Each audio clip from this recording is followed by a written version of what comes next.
Welcome, everyone, to another edition of Standalone, where we go from being ordinary to extraordinary. I believe that leadership is incredibly important in our journey. And, for today, as a mother of three small children, I don't think we can be in the presence of someone so great to talk about a topic of such great importance. And we're going to get into this a little later on, but I really want to introduce Nic McKinley to all of us. He's known as the evil crusher. So I love this because when you think about someone who has purpose and wants to make an impact in this world, that's a great title to have. He's also known as the real Jack Ryan. You have a military background. You were also in the CIA. Then what I really love is that you're in the tech industry and you've now built two companies in the tech world. But in doing the deep research, what I found, Nic, is that you have a great ability to get like a bird's eye view, not even a bird's eye view, I would say like 30,000 feet up in the air. And then you distill your knowledge, your experience, your intelligence down to a ground field level, and then you can execute on it instead of just being so general. And I think that's a very hard thing for people today, to be general and specific at the same time. And you've mastered that beautifully. So I know we're going to learn so much from you. So I first want to say thank you for your service. Thank you for allowing me to do what I do in this great country. And thank you for having the courage to fight some real evil stuff in this world. So welcome. Thank you. And I want to kick off by asking you, a really important question about, when you were young, because I want to go into how do we raise more Nics in the world like that. When we're young and we're confused about what we're doing, but you found yourself developing all these skills and you didn't stop. And the youth today, Nic, I find them to be a little bit lost, where they don't know exactly what it is that they're going to do. And if we could just give them the patience to know, like, you're not supposed to know exactly what you're going to do, but whatever you're doing, do well at it, do the next thing, do the next thing. You give this beautiful story about you're on a mountain rescuing someone that's their arm is trapped on a boulder, and you say some magical words like, this is why I'm here. And you live with purpose. So if we could kick off our conversation today with this, I think people are going to get a lot of leadership insight and learn from you and get inspired by the impact that you're making in the world. Well, wow, that was an incredible introduction. Thank you so much, Sabrina. I'll try to live up to that. I try to tell people that I'm a lot more like Forrest Gump than I am Jason Bourne. Anybody who knows me can promise you that. I've got a couple of superpowers that I like to tap into. Some of them are, superpowers that I worked hard to develop, and others were things that were unfortunate circumstances that, that kind of created me, so to speak. And you made a good point about the leadership piece of it. But, the name of this podcast is Standalone. We like to talk about leading other people, but we all have to realize that the first person you have to lead is yourself. And if you don't have a way of doing that, then you're just floundering. And there's no way for you to actually advance the ball down the field and execute if you don't know what it is that you're trying to accomplish. A business mentor of mine once, I was very young, I was probably 26 or 27, I was getting ready to get out of the military. I wasn't really sure what I was going to do yet. Turned out I just went to the CIA and basically did another version of that. But I had these ideas like every young professional, and he just kind of smiled and nodded, and he looked at me and he said, Nic, ideas are absolutely worthless. Execution is the only thing that matters. So many people want to go to an Ivy League university, but they never actually put in an application. So many people want to try out for military special operations, but they assume they will be part of the 90% that don't make it, instead of assuming they will be part of the 10% that do. So many people would like to work at a place like the Central Intelligence Agency, but they assume they would never get hired, and so never put in the application. And I think there are so many people who have great ideas for businesses and really have strategies to try to change the world, but they assume they will not be successful. Where if they just took a step back and would just lead themselves and inspire themselves and realize that they may not be successful. And if they're not, that's okay. They'll they will have advanced a little bit. More importantly, they will have gotten an education in what Mhm. not to do and what might work better the next time. And while I look pretty good on paper, what people don't see is the trail of failures that got me to all of those different successes. And I think that is one of the most important pieces of not just entrepreneurship, but just leading ourselves as people, is understanding that failures are part of the process.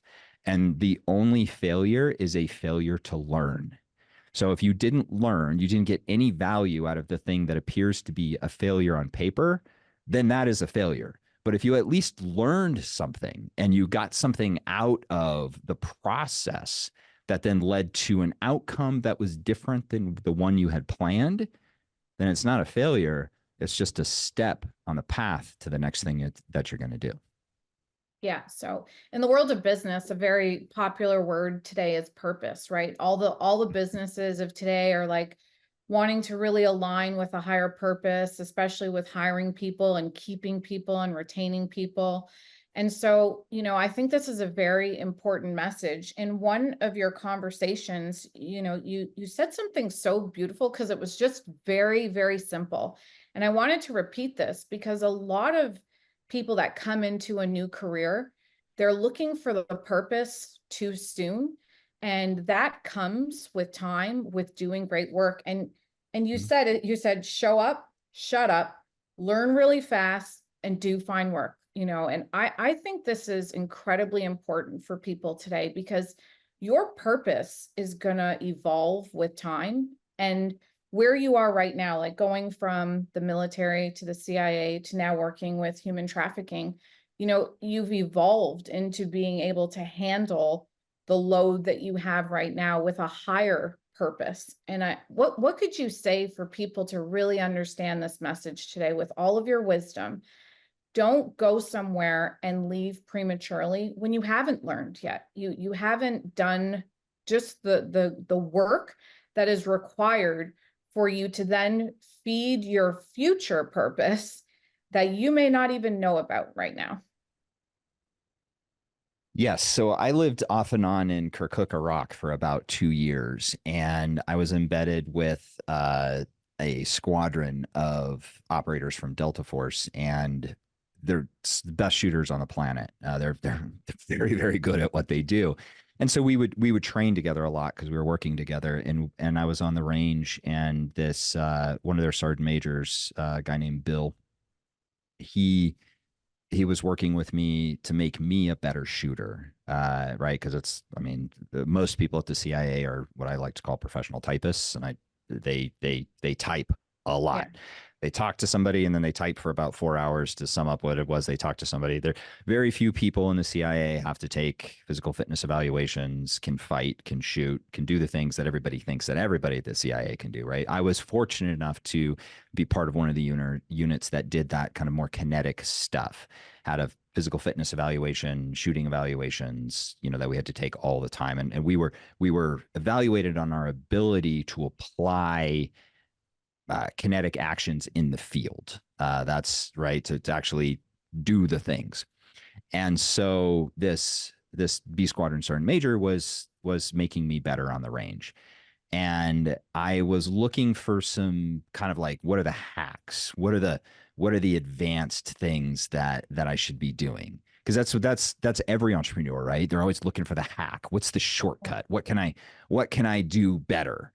And so that I can skip some steps. And he just kind of smiled and nodded and said, Nick, uh, the difference between professionals and amateurs is that amateurs train until they get it right. Professionals train until they can't get it wrong. It's mastering the basics that allow you to progress to the next step. And I think too many times, both in business, right? Because I don't just run Deliver Fund, I have a couple of other companies as well. We are always looking for the hack. We're looking for the shortcut. And those exist. You can drop ship things from Alibaba and then turn around and, sell them to other people for more money and sit on the beach and drink Mai Tais. That's great, but your life is meaningless should you do that.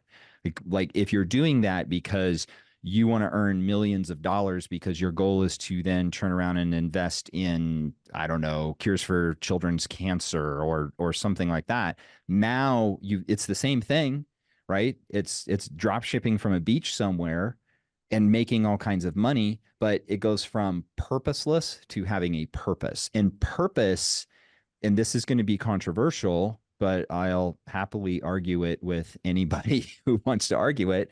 I'm sure people will in the comments. Purpose always exists outside yourself.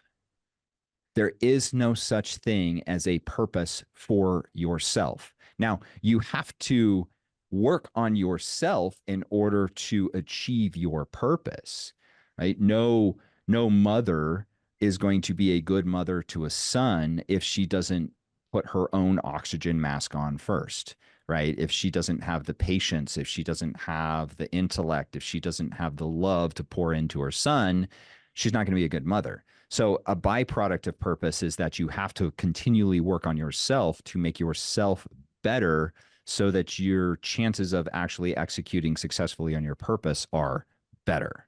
But if the purpose is to, store up wealth for yourself, well, congratulations, you aren't really meaningful. You've done well for yourself, but if there's no purpose outside of yourself and it's just to have the bigger island or the bigger jet or the whatever, then you're not getting anywhere. A friend of mine and somebody that I work with closely, worth billions of dollars. He has more money than generations of his family could spend.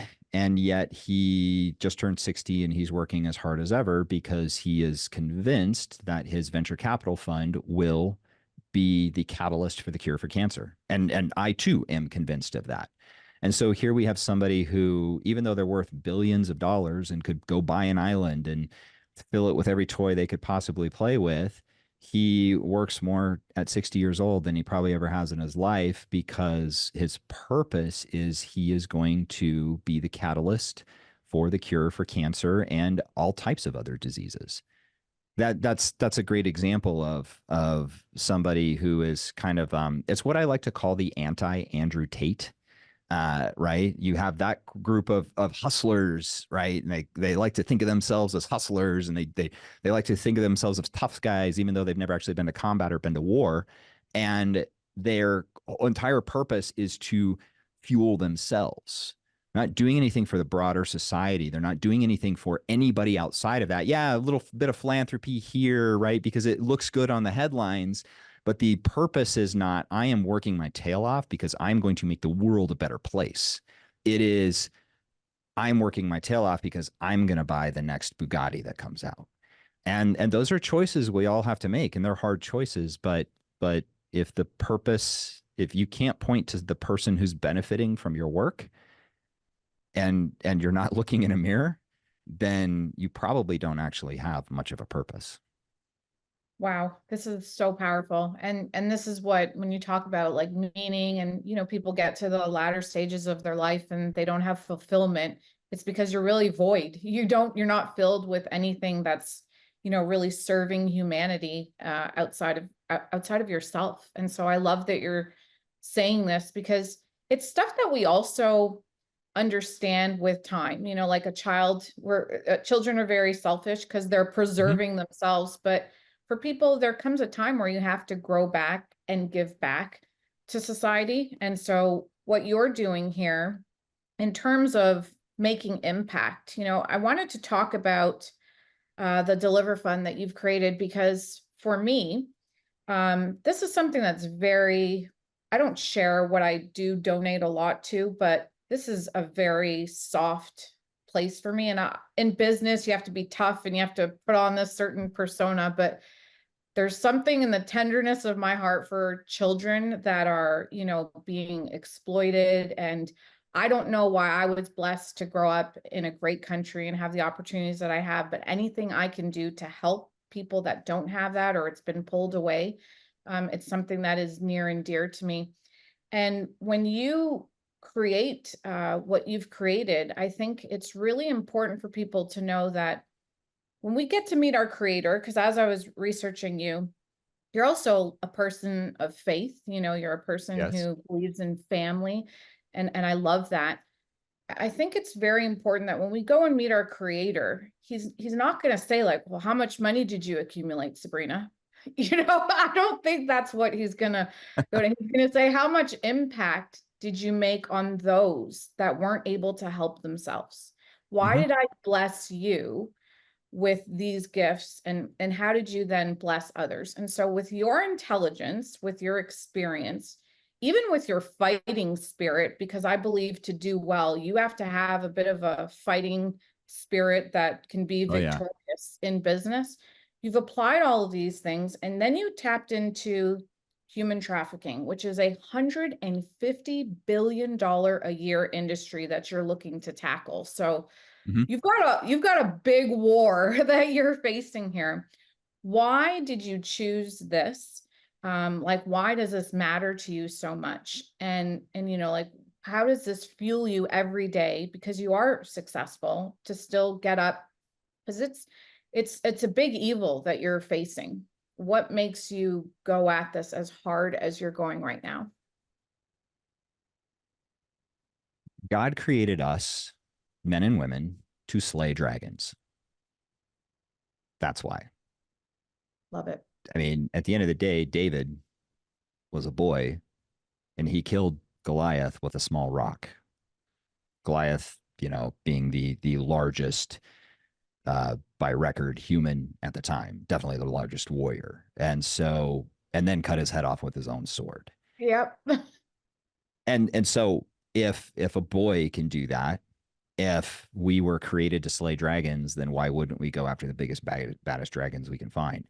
And I did not realize how big this dragon was. This is not, when we talk about human trafficking, we're not just talking about human trafficking. We're talking about the entirety of the commercial sex industry. We're talking about the people who make lots of money off of prostitution and are not necessarily traffickers, but are darn close to that line. We're talking about the pornography industry, which has invested lots of money in going after me personally, and then going after Deliver Fund, my organization. And every time there's a hit piece, like there was this hit piece on in Forbes that was very clearly paid for by and influenced by the pornography industry, specifically a terrible organization called Pornhub, which we know due to they're under a DOJ indictment for human trafficking and all kinds of other things. And we know from the discovery that the DOJ did on them and the investigation that they did, that they spent a lot of money with PR companies trying to go after me and trying to go after Deliver Fund and others in the fight as well. And I look at kind of the how do you define yourself? And a big part of the way that you define yourself is by who your enemies are. And not your enemies in that somebody doesn't like you and they say something bad about you online because they're a troll. Like, that's not my enemy. That's just a insignificant human that I don't pay attention to. But who are your true enemies? Like, who are the people who actually can cause you problems? Look at who they are. And competition in business, like that's not true enemies. It's competition, and you should. I mean, personally, like, I like the competition. It feeds me. Right. I feel like it almost makes me stronger, and it definitely makes me better. It keeps you from getting complacent. So thank you to all of my competitors out there for providing a reason for me to stay on the top of the stack. But who are your enemies? And so Pornhub has made themselves my enemy. I welcome that. I relish that, because that means that little old Nick in Montana, who's a nobody, is causing enough of a problem for them that they've been forced to pay attention and actually spend money and take action. So those are the types of things that I look for in not only trying to figure out the purpose that you're advancing towards, is it actually working? I've seen a lot of people on the interwebs talking about how that you don't need to worry about the outcome, you only need to worry about the process. And I think that's absolutely ridiculous, because if the process is to hit my thumb with a hammer, I should probably be concerned about the outcome of pain, because otherwise I'm going to eventually destroy my thumb. So outcomes are extremely important. And when it comes to the fight against human trafficking, one of the things that I am very passionate about is fighting human trafficking at scale. So data on the human trafficking issue is very difficult to come by, but one of the best pieces of data we have comes from the National Center for Missing and Exploited Children. And what they found was that over a 5-year period, they had an 846% increase in suspected child trafficking cases. So the question is why? The reason why is because of smartphones. Mm-hmm. Internet connected broadband computers that are in everybody's pockets. And those smartphones make it so that a customer of human trafficking, which are predominantly white, middle class to upper middle class and wealthy men, can order a slave to their hotel room that they can abuse for 30 minutes to an hour. And they can do that for the price of a pizza. And so that's the problem that we're dealing with. Traffickers in the commercial sex industry have figured out how to exploit people at scale. So we have to build solutions at scale. And at Deliver Fund, we don't build solutions. We're not building restoration homes and beds for victims and things like that. That's very important, and we need to have those. We need to have those restoration homes. We need to have those beds, but what about the person who's creating the sorry, apparently there's some construction going on upstairs. Can you hear that? Not really, no. Okay. So we need to go after the person who's creating the victims, and that's the human trafficker. You can't have a victim of human trafficking if you don't have a human trafficker. So that's how you fight the problem at scale. And so you talked about that fighting spirit that you need in business. Well, I've applied that to every business I've had, and I apply that to Deliver Fund as well on the charity side. We are going after the problem. We're going to slay the dragon, and are slaying the dragons that lead to the biggest and most scalable solutions, and that's going after the human trafficker.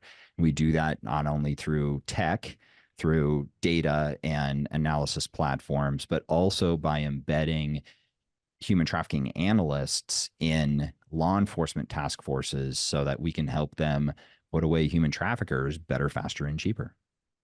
Yeah, I saw here that you work with over 450 law enforcement agencies, and I think that's remarkable. Your app that you have, which I recently downloaded, and we'll give this all out at the end, for people to download, it's a tool. And this is like very, very important for people to understand, because what you've done was you've helped parents to then be able to see if there is any evil lurking around their children. And I wanted for you to just take a moment to explain that this is very powerful for people to hear, because in the world of information, we are given so much misinformation, and it really distracts us from what's really going on. You gave this example of, the southern border. When I'm traveling the world, I'm conditioned to think like America is so safe and the world is so scary. And when I'm in Italy at 3 a.m, like just walking and, seeing the beautiful basilicas, I feel more safe there sometimes than I do in America. For sure. I'm not walking the streets in America looking for basilicas at 3 a.m, but this is a USA problem. And I want you to dig into this, because in my mind, I was thinking there are international girls that are being trafficked around the world, and I've got to save these global girls. But no, what you're teaching me is that no, there are American born girls that are vulnerable, and then an American man is, you know, abusing them. If you could talk about this so we could understand the problem is right here, and we need these apps and these tools to be able to see if we are in midst of these problems, so it's exposed and we can say, hey, no. Well, Sabrina, I think you bring up a very good point, which is you didn't realize this was an American issue, but neither did I. When I was at the CIA, I just assumed there was a version of me, right? I focused on counterterrorism primarily. I assumed there was a version of me that was focusing on the human trafficking issue somewhere. And what I learned was that that didn't exist. And it's not because I couldn't find it. I mean, at CIA, you know, at that level, you've got the highest security clearance that you can possibly get. It's called a TSSCI with a full scope poly.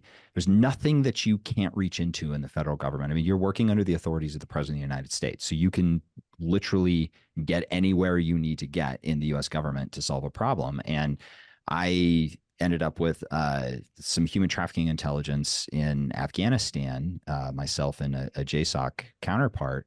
And we kept looking at where do you put human trafficking information? And we couldn't find a place. And that, when I started really then researching the human trafficking issue, is when I learned that dollar for dollar, the largest human trafficking market in the world is the United States of America. Over 80% of the victims in Department of Justice human trafficking cases across the United States are US citizens. Almost 90, I believe it's 98% of the customers of the exploiters in these cases are American citizens. And over 70% of the human traffickers are US citizens. So this is not an over there problem. Like I even used to think this is an over here problem. And that's why at Deliver Fund, you know, we don't do work in Cambodia and Thailand and Vietnam. And that's not to say that what happens over there is not just as sad, but we focus on protecting our children right here in America. And contrary to popular belief, a lot of human trafficking victims are not, you know, the socioeconomically depressed person from the wrong side of the tracks and the wrong side of the city. That's still very much a myth. That what the internet has done is essentially democratized a lot of different things, but one of the things it has democratized is suffering and pain. So where traffickers used to only be able to exploit the girl from the socioeconomically depressed neighborhood that, you know, doesn't have a father in the home and mom's working 3 jobs. And so the girl's under supervised, and then in swoops this guy who says that he's going to solve all of her problems. In the modern era, that guy, that human trafficker, because human traffickers are predominantly men, even though there are women who are human traffickers as well, that human trafficker now has access to every single girl, vulnerable girl, with a smartphone. And let's face it, all young people at some point are vulnerable. It's just a matter of how often and when. And that's what internet connected technologies and smartphones specifically have allowed traffickers to do, is to be able to find those girls. But how do they find them at scale? Well, that's where the social media apps and the same algorithms that put information in your feed that they think that you might like. Well, those same algorithms are essentially targeting algorithms for human traffickers. So think about it this way: a 42-year-old non-familial person, so somebody who's not a member of somebody else's family, who say lives 3,000 miles away from a 12-year-old girl who just made a TikTok video saying that she's mad at her dad. That person can exploit that girl right there at that very moment of vulnerability and get into her DMs and say, oh, that's just because you're so pretty and he's just trying to keep you from growing up. You know, your dad's trying to hold you back, which is exactly what she wants to hear because that's what she thinks in her young mind. Mhm. And then continues to exploit her and groom her. So the big problem is that that person can actually contact that 12-year-old girl in the first place. And then mom and dad know that something's wrong after a period of months, but they don't know what it is. Maybe she's just going through teenage issues, and then all of a sudden she just disappears. And it's not because she was abducted, it's because she was groomed and manipulated and extorted in many cases into actively participating in her own abduction, in actively going out and seeking that human trafficker because she thinks that that human trafficker is going to be a boyfriend or somebody who's going to solve all of her problems. So now that we know how the system works, we have to give parents what they need in or and not just parents but teenage girls as well, what they need in order to protect themselves. And so we do that through a number of different ways. We do that. Our model is called Equip, Train, and Advise, which is exactly how we work with indigenous populations overseas to fight terrorism. We equip with data and technology. We train, and then we advise in not only what human trafficking is, right? So that's what we're doing right now is we're advising your community in what human trafficking is. But then we're also telling them there's a tool, right? So with our app, it's called HT Safeguard, or you can just search Deliver Fund on the App Store or Google Play Store, and it gives you a window, that app does, into our commercial sex trafficking data. And so let's just say 12-year-old girl, 14-year-old girl, 15-year-old girl has somebody show up in her Instagram DMs telling her all the sweet things that she wants to hear, and then says, hey, hit me up on Signal or hit me up on WhatsApp or text me at this number. And then if that phone number happens to be connected to a commercial sex advertisement, you know that you've got a problem. That's a huge red flag. Doesn't necessarily mean that that person is a human trafficker, but it definitely means that that person is connected with activity that you don't want to be associated with. And so my goal is not for Deliver Fund to be the silver bullet that ends human trafficking. I'm not so grandiose to think that we can do that. Our goal at Deliver Fund is to empower everybody, from the soccer mom to the school teacher to the bank executive to the law enforcement officer, to be able to fight human trafficking at the scale of the problem.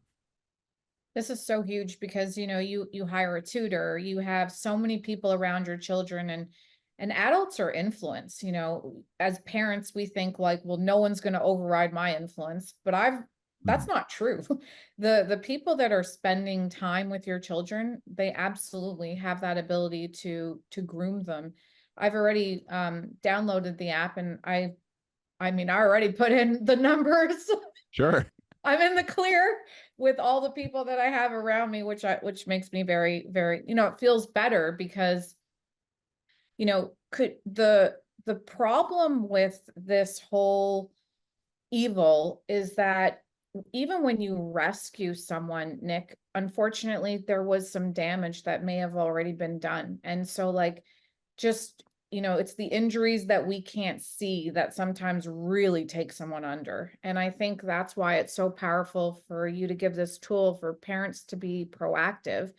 If you could also talk about, a lot of people don't understand this, and I have conversations with parents today, and they're always saying, well, that's not my issue because my children don't have a cell phone, but they play video games. Mm-hmm. So could you talk about this for people to understand it's just as dangerous, because these are access points for people to have conversations with your children, and they are pretending to be other kids. You can't even just say like, don't talk to grownups, only talk to Right. kids.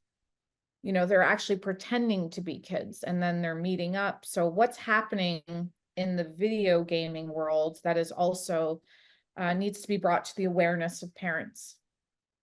Would say that any device that is connected to the internet Okay. and allows two people to communicate is a risk point for children. There was a fishing game app for kids, and that, and I won't say the name of the app, but it was found that it was just chock full of pedophiles, Wow. because anywhere that kids are, pedophiles are going to go. Human traffickers are going to go, because that's the commodity that they want. That, right? They're predators and that's their prey. It's very simple.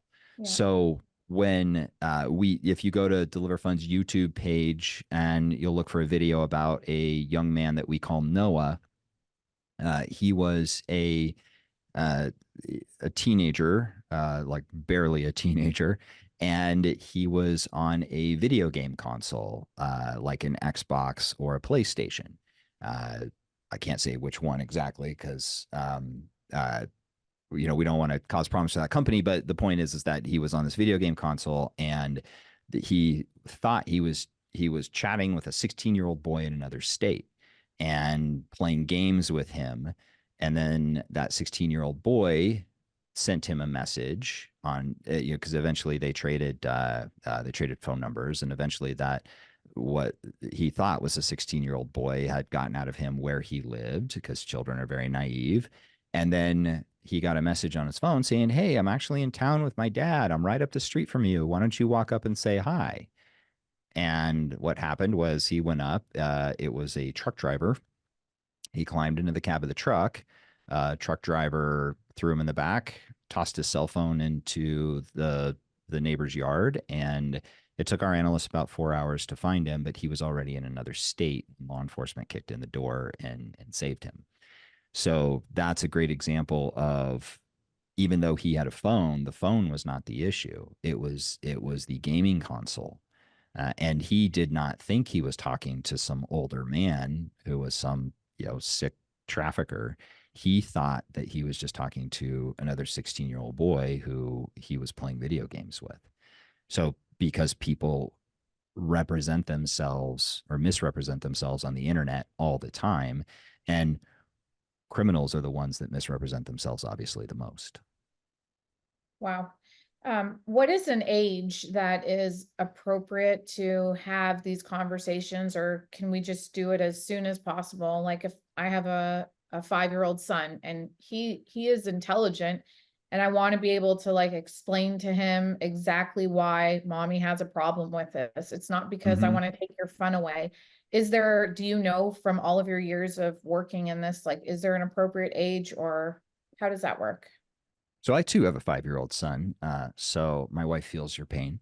Uh, I can tell you that we already talked to him about, like, we talked to him and my 6.5-year-old daughter about when they're going to get phones, because some of their older friends, friends that are like 7, 8, 9 years old, already have phones. Right. And I may not necessarily agree with that parent's decision, but that's also not my issue. They know that they don't get that phone until they turn a certain age.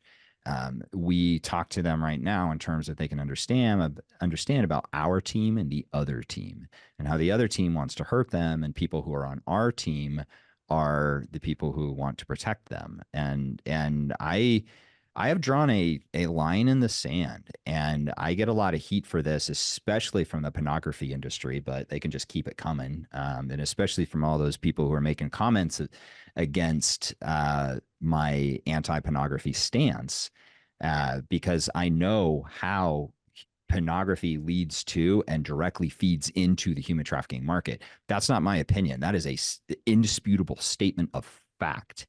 And so I have drawn a line in the sand that on one side is the unapologetic prioritization of the protection of children.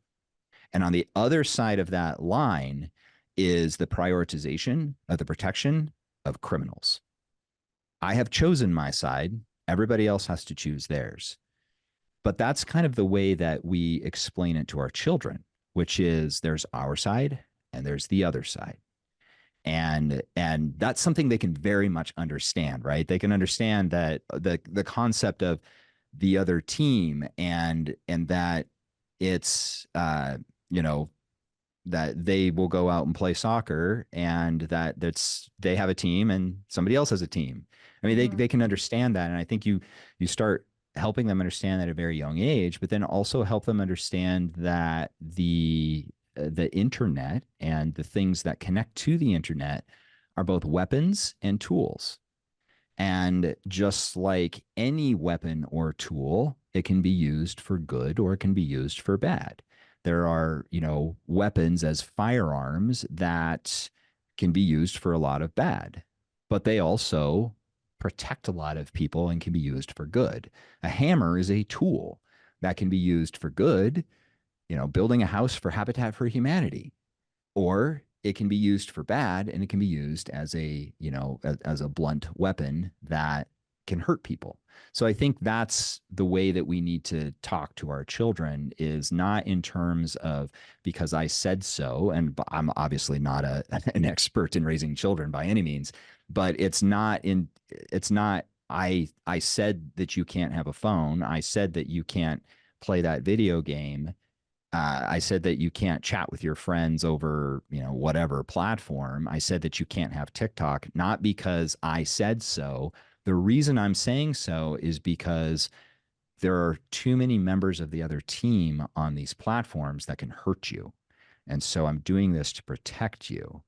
And at the same time, we have to give our children access to technology so they don't become Luddites and they can actually keep up with their peers. And that's a really difficult position that parents are in these days. Yeah. How does someone on your app not kind of outsmart the app? Like, can't they just get a new phone number? Can't they just get a new email? Like, how Sure. do you keep on top of that to track them and make sure? Because you have the largest database of these predators. I think that's very important for people to know, because your app is very simple, but that's why it's so beautiful. You just plug in a number and it tells you if it's good, it's a green screen, and if there's caution. I never saw the caution once, so I don't know what it looks like. Well, But hopefully you don't. But yes. that's one of the reasons why the cost of the app is only $1.99 a month. That's what it costs us to onboard people. So it's not like we're making money on the app. It's why it's so cheap. Due to the generosity of our donors, that's how we were able to build the app. So we don't have to recoup that investment in technology, but we do want everybody to pay in to keeping the app up and running. Hopefully, you will never see a caution flag, but I can tell you many, many people have. We had one who was a soccer coach. We had one who was involved with the school system. We had a massage parlor that was across the street from a school that a parent ran, and turned out it was an illicit massage parlor. And so what our app tells you is if a phone number was connected to a commercial sex advertisement at one time.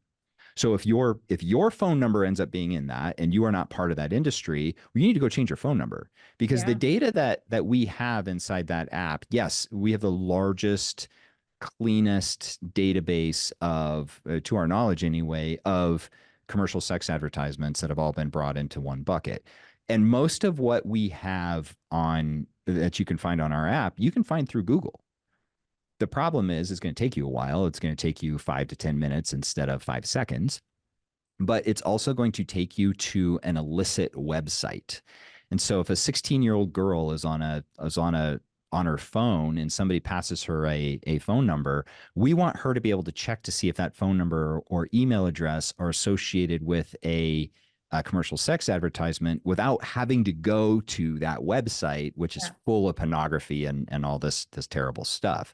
And so that's one of the, we don't want people to go to those websites. And we've had people who unfortunately are detractors from what it is that we're doing, trying to say that, well, we're just trying to make money. One, it's $1.99 a month, and Apple takes 30% of that off the top. So like, we're not making money. But two, that because you can find this stuff through Google, you don't need to use something like our app. And we completely disagree, because if you do it through Google, it's going to take you to a pornographic website. If you do it through our app, you will be shielded from seeing any of that type of thing. And that's why we made the app available, because I could teach you how to go find whether or not a phone number and email address is associated with a commercial sex advertisement just through a search engine. But do you really want to be looking at that kind of content? No, it's terrible for your brain. Let the computer do that. And that's why we created it. And so we're not saying that somebody with that phone number or email address is a human trafficker. We're not saying anything about the person. All we are saying is that that phone number or email address is associated with a commercial sex advertisement on a specific site. And if that happens to be the case, that's a problem, because that is somebody that you don't want around your children, regardless of whether they are engaging in prostitution or in human trafficking. Yeah, I want to say thank you for your ability to look at this and to be able to execute on a ground level to protect us. You're still protecting civilians, which I think is remarkable. And anything that I always ask this of people that I know in the military world, like, what can we do as civilians to also protect one another? And this is a forum to do this. You had mentioned that you don't make money. I think people like you should make a lot of money. I'm all for that. I'm not against that. And so what are ways that people, there's a lot of successful people that watch this, and when you have children, it changes you, and it keeps your heart tender, because these are very, very sensitive issues and topics. How can we donate to you, to what you do? What are ways that we can bring awareness to this? Because the issue is that loud and evil will just get more and more big with time if good does not fight back. And that's why I always say, like, in business and life, you need to have a fighting spirit. God needs warriors, not wimps. Right. He needs people to go out there and fight for good. So how can we, like, what are the means that we can do to, like, add to bring awareness, or to give donations? How can we do that? Well, thank you. The first is our website, deliverfund.org. That's deliver as in deliver a package, fund, FUND.org. And people can not only get training, see what it is that we're up to, but they can donate directly through the website. A lot of folks think that, oh, well, I don't have human traffickers in my community. Yes, you do. And if you don't have them right now, they're coming through your community. Because one of the things human traffickers do is they don't recruit from within the community where they sell the girls. Part of their strategy is they go to another community. So they'll go from LA to Seattle, and they will recruit and pick up girls in Seattle and then take them down to LA, because they want to remove that victim from their support network and from the places where they have, they have a network and they have people that they can lean on. That's part of their strategy, part of their go-to-market strategy, if you will. I mean, they see themselves as businessmen. And so it's important to understand that the best way to fight human trafficking in Dallas, Texas, is to fight it in Oklahoma. And the best way to fight it in Oklahoma is to fight it in Illinois. And the best way to fight it in Illinois is to fight it in Nebraska. Traffickers are highly transitory. They are coming through your community at some point. I don't care if you're like me and you live in a small ski town of 8,000 people. We have human trafficking cases that have come through this little community where I live. This definitely affects rural America, and it definitely affects the middle class and upper middle class and wealthy. We had a human trafficking case in California at a private school. A bunch of movie stars, kids went there, very recognizable name, and a young girl was being trafficked out of that school. And this is a place where it's over $50,000 a year. I don't want to say the actual amount because it might give away the school, but it's over $50,000 a year to send your child there.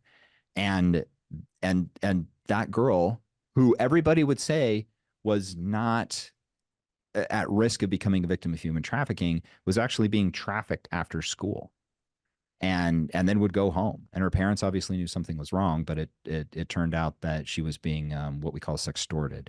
So supporting Deliver Fund, if you have a donor advised fund, or any type of financial support, is very, very helpful to Deliver Fund. If you are in the insurance industry, finance, hospitality, transportation, is a high likelihood that you have human traffickers that are either using your products or platforms for their own purposes or possibly to launder their money.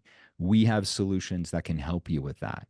If you own any of the own a company or you're part of any of those industries and you want your staff to be trained on human trafficking and trained in a way that actually meets your state's compliance standards, we can help with that. So really at Deliver Fund, our goal is to be essentially the defense contractor for the fight against human trafficking, to enable everybody, the entire community, no matter how influential or how uninfluential, to be able to fight human trafficking. And so just reach out to us through social media, which is where you found me. You can find us at Deliver Fund on all the platforms. And me personally, I'm at the.nic, Nic.McKinley. You can find me on my website at nicmckinley.com and contact me through that. And I would just encourage everybody to jump in, get involved in the fight. And it doesn't, you don't have to be able to write a $500,000 check in order to be helpful. If you're a business and you can afford $500 a month, so $6,000 a year, to help us keep servers running and help us keep information collectors going and help us keep law enforcement officers on the street going after bad guys, it literally is that small of a donation is a huge catalyst for change across the entire country, because we can't do this alone. It takes all of us. Yeah. But we're glad to have your leadership on it, because, you know, that's the importance of a leader standing up and saying, well, I'm going to do something about this, and then gathering a team around you and then finding ways to get, you know, louder with what you're doing. So thank you for that, because I do believe you're doing God's work. And I just want to say thank you on behalf of all the children of the world, that you never know when you'll need to make a phone call to a person like Nic to say, like, I don't know where my child is.